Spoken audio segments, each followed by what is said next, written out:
జై శ్రీరామ్, వందే మాతరం. హిందూ బంధువులందరికీ నమస్కారాలు.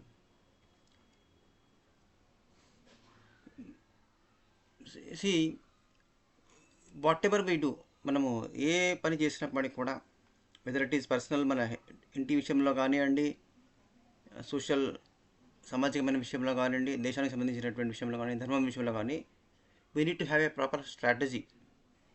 డేటా ఉండాలి, దానికి కనుక బ్యాక్గ్రౌండ్ మొత్తం టోటల్ కాంప్రహెన్సివ్ అండర్స్టాండింగ్ ఉండాలి. కాంప్రహెన్సివ్ అండర్స్టాండింగ్ ఉండాలంటే complete total information, A to Z information perfect ఉండాలన్నమాట. అప్పుడు మనము చేసే వర్క్లు కూడా పర్ఫెక్ట్ స్ట్రాటజీతోని, హార్డ్ వర్క్ కాదండి. హార్డ్ వర్క్ చేస్తే సక్సెస్ అవుతామనేది చాలామంది పాత పరవారు, అవుట్డేటెడ్ అది. హార్డ్ వర్క్ చేస్తే సక్సెస్ కారు, స్మార్ట్ వర్క్ చేస్తే సక్సెస్ అవుతారు. అంటే తెలివైన పని చేయడం ద్వారా విజయాన్ని సాధిస్తారు తప్ప చెమటలు మోసేలాగా కష్టపడి విజయం సాధించలేరు. చెమటలు కక్కుకోవడం కాదు కావాల్సింది, అత్యంత లౌక్యంగా తెలివిగా పనిచేయడము. That is what BJP needs at this moment. ఈ విషయం ఇప్పుడు బీజేపీకి అవసరమైనది అదే. బీజేపీ గొప్పగా చెప్పుకుంటుంది కదా దేశం లోపల. నేను కూడా పక్క కట్టర్ హిందూ యాక్టివిస్ట్నే. నా యొక్క కాలేజ్ డేస్ నుంచి, ఇంటర్మీడియట్ ఫస్ట్ ఇయర్ నుంచి కూడా. సో జాతీయవాదం గురించి నాకు ఇంకా ఎవరో చెప్పించుకునే పరిస్థితిలో నేను లేను. ఏమైనా బీజేపీలో విమర్శిస్తే దేశద్రోహి, ధర్మద్రోహి అని బ్రాండింగ్ చేసే కాడికి తయారైంది కొంతమంది, అందరూ కాదు కొంతమంది. అయితే మన తప్పులు మనం పరీక్షించుకొని మనం సరిదిద్దుకుంటేనే కదా మనం ఇంకా ముందుకు పోతాము. మొన్న 240 వచ్చిన ఎంత డిసప్పాయింట్ అయినా, 2 రోజులు నేను జ్వరం వచ్చింది, కోలుకోలేను నేను. అంత బాధ, అంత డిప్రెషన్లో పోయాను. సరే anyway. So every failure is a stepping stone అని మనం ఒక సామెత కూడా ఉందనుకోండి. సో 11 కోట్ల మంది మెంబర్స్ ఉన్నారు, పార్టీ కార్యకర్తలు ఉన్నారు దేశవ్యాప్తంగా. మరి టోటల్ ఓట్లు పోలిన ఎంత? 32 కోట్ల చిల్లర, 32 crores. అంటే ఒక మెంబరు తను ఇంకొక ఇద్దరిని ఇప్పించేది ఉంటే 33 అవునా కదా. 11 కోట్లు, 11 × 3, 33 కోట్లు కావన్నా. మరి 33 కోట్ల ఓట్లు కూడా రాలే, 33 crores కూడా రాలే. అంటే ఒక మనిషి, ఒక కార్యకర్త, ఒక మెంబరు, పార్టీ మెంబరు ఇంకో ఇద్దరిని ఇవ్వలే. అంటే వాళ్ళ ఇంటోలే కంప్లీట్ పడలే, వాళ్ళ ఓట్లు వాళ్ళకి పడలేదు అన్నట్టు. మరి ఈ 32 crores కూడా మొత్తం బీజేపీ కార్యకర్తల ద్వారానే వచ్చినాయా? కాదు. తన హిందూ ఆర్గనైజేషన్స్ లేవా? ఎన్ని యాక్టివిస్టులు ఉంటారు, ఎంతమంది ఉన్నారు అలాంటి వాళ్ళు? హిందూ వాణి, బజరంగ దళ, ఆర్ఎస్ఎస్, ఎంతమంది పనిచేసేది ఉంటే ఇవి వచ్చింది. ఎలక్షన్స్ ముందర ఆర్ఎస్ఎస్ మాకు అవసరం లేదు అని అని బీజేపీ ప్రెసిడెంట్ జేపీ నడ్డా అని మూర్ఖుడా అన్నాడు. వాళ్ళు డిసప్పాయింట్ అయ్యి, ఎట్లనే గెలుతుంది మనం పని చేయకుంటే ఏంది అని చాలామంది పని చేయలే. ఉత్తరప్రదేశ్లో ముఖ్యంగా, ఉత్తరప్రదేశ్, రాజస్థాన్, హర్యానాలో పట్ల దెబ్బపడ్డది. లేకపోతే 300 క్రాస్ అయ్యి ఈజీగా క్రాస్ అవ్వు.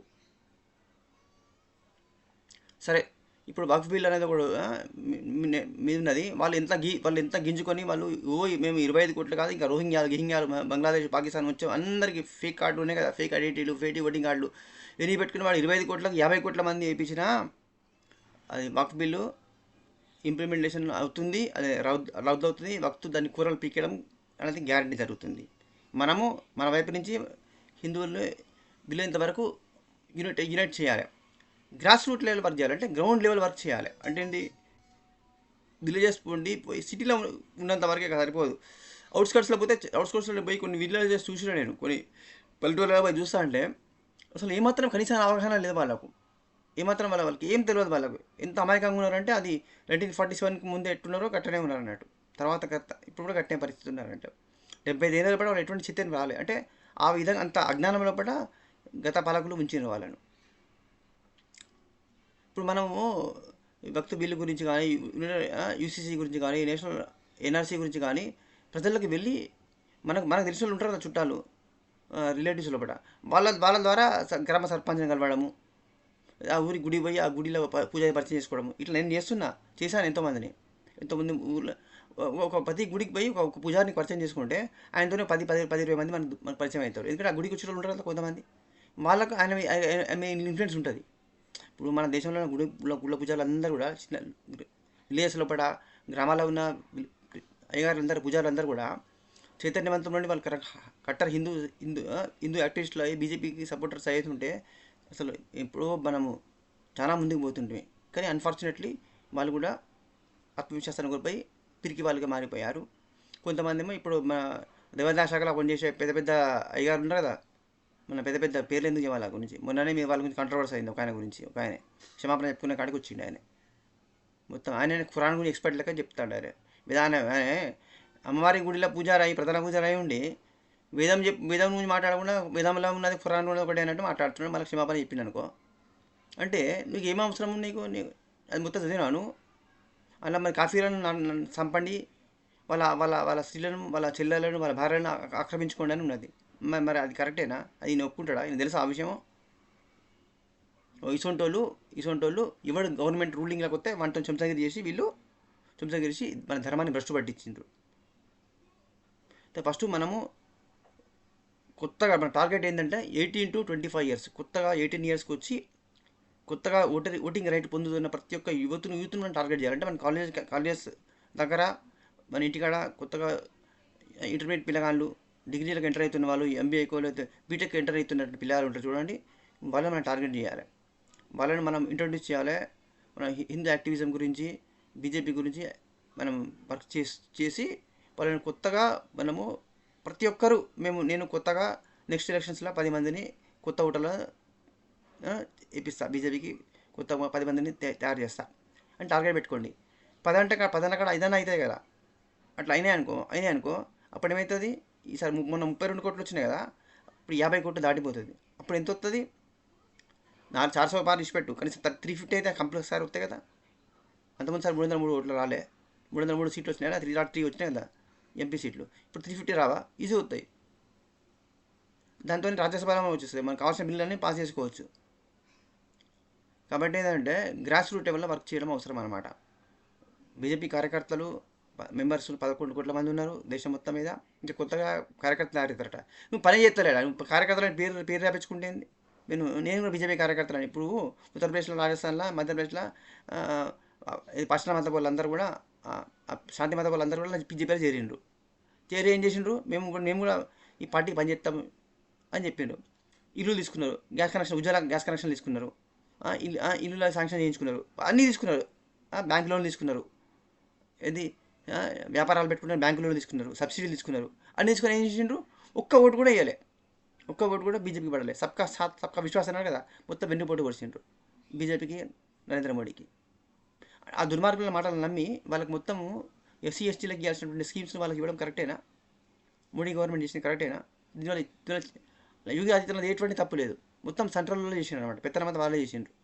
యోగి ఆదిత్యనాథ్ ముఖ్యమంత్రి ఉన్నప్పటికీ కూడా ఆయన సంప్రదించకుండా, ఆయన మాట లెక్క చేయకుండా చేసి ఆయనకే అవమానం తీసుకొచ్చిండ్రు. ఇటువంటి తప్పులు జరిగినాయి. ఇంకొక పెద్ద తప్పు చెప్తాను మీకు. అన్నమలై ఇప్పుడు మనకు రాకుండా పర్వాలేదు, నెక్స్ట్ సారి మనం సొంతంగా మనం తమిళనాడులో బీజేపీని గవర్నమెంట్ ఫామ్ చేద్దాం, అన్నమల్ని ముఖ్యమంత్రి చేద్దామని చెప్పి అమిత్ షా నిర్ణయం తీసుకొని ఏఐఏడీఎంకేతో అలయన్స్ పోకుండా సొంతంగా కాంటెస్ట్ చేసినారు. మొత్తం స్టేట్ మొత్తం నిలబడ్డారు. ఒకటని వచ్చిందా? ఏఐఏడీఎంకే కూడా చిత్తుగా ఓడిపోయింది. అది వాళ్ళకి అహంకారం ఉంటుంది. వాడికి జాతీయవాదం ఎందుకు ఉంటుంది? ఏఐడీఎంకే వాడు అది కూడా ద్రవిడ పార్టీ కదా, జల్తే చచ్చిపోయింది, వాళ్ళు వీక్ అయినారు. వాళ్ళు రెడీగా ఉండేవారు కళ్ళు మూసుకొని. ఇప్పుడు డిఎంకే మొత్తం స్విప్ చేసిన 39 సీట్లు వచ్చినాయి డిఎంకేకు, కాంగ్రెస్కు. అంత రావడం వల్లనే కదా 1999 రావడం వల్ల కాంగ్రెస్ అంతగానో వానికి మదం పెరిగింది, వానికి బలుపు పెరిగింది, వానికి రాహుల్ ఖాన్కు. అదే తమిళనాడు దెబ్బ పడేది ఉంటే వానికి కనీసము ఏఐడిఎంకే పొట్టు పెట్టుకునేది ఉంటే 15 నుంచి 18 సీట్లు గ్యారెంటీ వచ్చు. 15 అయితే వచ్చు కదా, కనీసం 15 అయితే వచ్చు కదా. ఆ 15 ఏఐడిఎంకేతో పెట్టుకునేది ఉంటే ఇవాళ అక్కడ మన 240 పరిస్థితి ఎందుకు ఉంటే మనకు 255 260 వరకు పోయేది ఉంటే అప్పుడు వీళ్ళు ఎవడి సపోర్ట్ ఆటలు సాగకపోదా? నితీష్ కుమార్, చంద్రబాబు నాయుడు డ్రామాలు నడతాయా?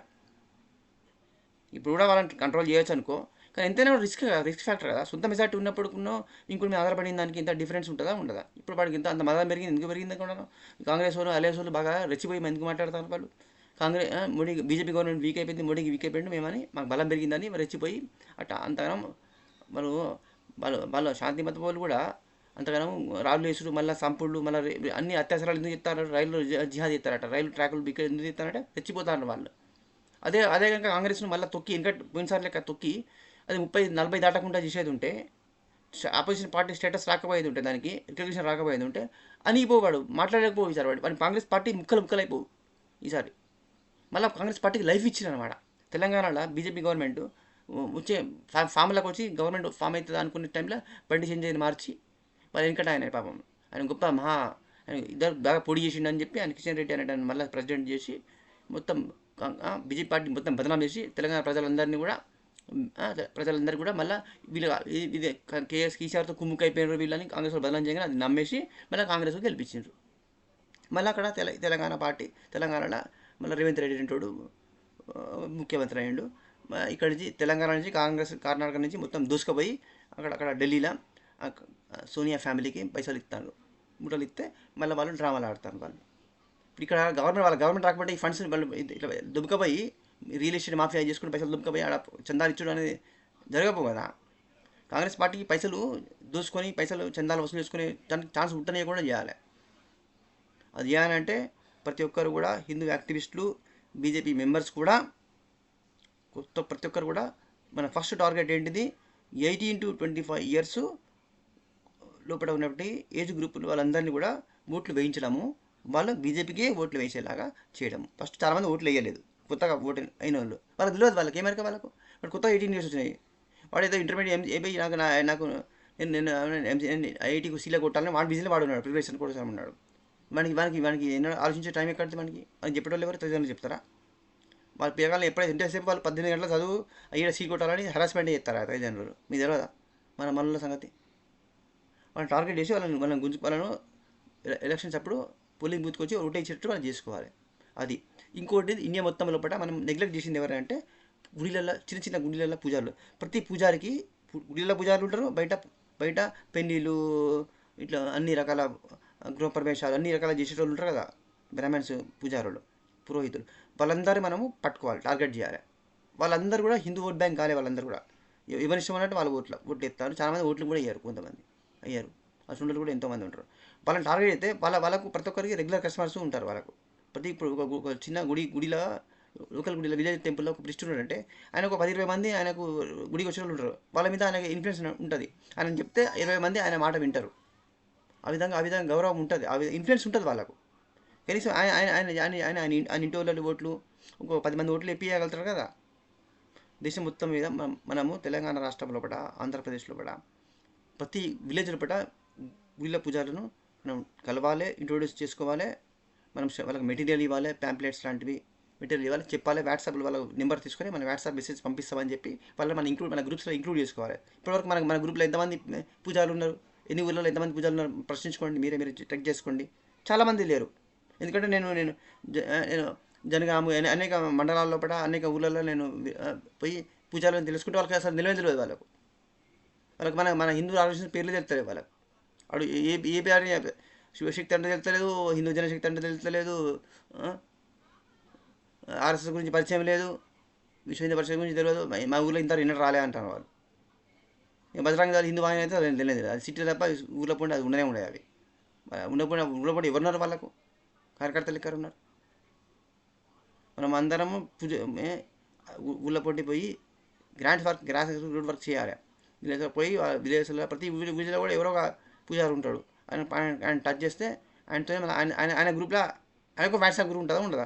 ఆయన గ్రూప్లో 100 మంది ఉంటారు, 200 మంది ఉంటారు. ఆయన నెంబర్ తీసుకుని దాన్ని ఆ వాట్సాప్ గ్రూప్లో యాడ్ చేసుకొని దాన్ని చేయడం ద్వారా మన అవేర్నెస్ బిల్డప్ చేయొచ్చు. మనం పంపించే వీడియోలన్నీ వాళ్ళకి పంపిస్తే వాళ్ళకు ఐడియా వస్తుంది, వాళ్ళకు చైతన్యం వస్తుంది. వాళ్ళు హార్డ్ కోరు హిందూ యాక్టివిస్టులు అవుతారు, బీజేపీ సపోర్టర్స్ అవుతారు. నెక్స్ట్ టైం మనకు 350 దాటవచ్చు. సొంత మెజార్టీ అయితే రావాలి కదా నెక్స్ట్ టైం, లేకపోతే ఎంత ప్రమాదం ఉంటుంది. ఇవన్నీ గుర్తు పెట్టుకోవాలని కోరుకుంటూ, ఇంకా ఏంటిదంటే ఇంకొకటి ఏంటంటే కాంగ్రెస్ చేసిన మోసాలు ఫటాఫట్ టకాటకని మేము ₹1,00,000 ఇస్తాము, మేము మనిషికి 8,000 ఇస్తాము, సంవత్సరం ₹1,00,000 ఇస్తామని చెప్పిన ఈ మోసాలన్నిటి గురించి మనం చెప్పాలి, వాళ్ళకు చెప్పాలి. ప్లస్ ఏంటంటే central government schemes state government schemes ఏమేమి ఇస్తుందో ఆయుష్మాన్ భారత్ లాంటివి ఇటువంటి స్కీమ్స్ గురించి మనం సెంట్రల్ గవర్నమెంట్ స్కీమ్స్ను భారతదేశం సెంట్రల్ గవర్నమెంట్ మోడీ గవర్నమెంట్ ఏమేమి ఇస్తుంది పథకాలు అనేది మనం చెప్పడం ద్వారా ఆ యొక్క గ్రామ ప్రజలను ఆకర్షించేందుకు ప్రయత్నం చేయాలని మనస్ఫూర్తిగా రిక్వెస్ట్ చేస్తూ, please support and share, extend your valuable support by subscribing to my channel. ఇంకేంది గ్రాస్ రూట్లో వర్క్ చేయండి. ప్రతి ఒక్కరూ నెక్స్ట్ టైం ఎలక్షన్స్ వరకు ఇప్పుడు మన తెలంగాణలో పరిషత్, జిల్లా పరిషత్, గ్రామ పంచాయతీ ఎలక్షన్స్ వస్తాయి కదా, వాటిల్లో ప్రతి ఒక్కరము కొత్తగా 10 మందిని ఓటర్లను తయారు చేద్దాము. ఓటర్లను మనము బీజేపీ వైపు లాక్కొని తీసుకొని వచ్చి ఓటింగ్ వేయించాలి. ఇది మనం ప్రాక్టికల్గా చేయాల్సినటువంటి work. Just by passing on messages on social media platforms is not sufficient. Please recognise this fact. జై శ్రీరామ్, వందే మాతరం.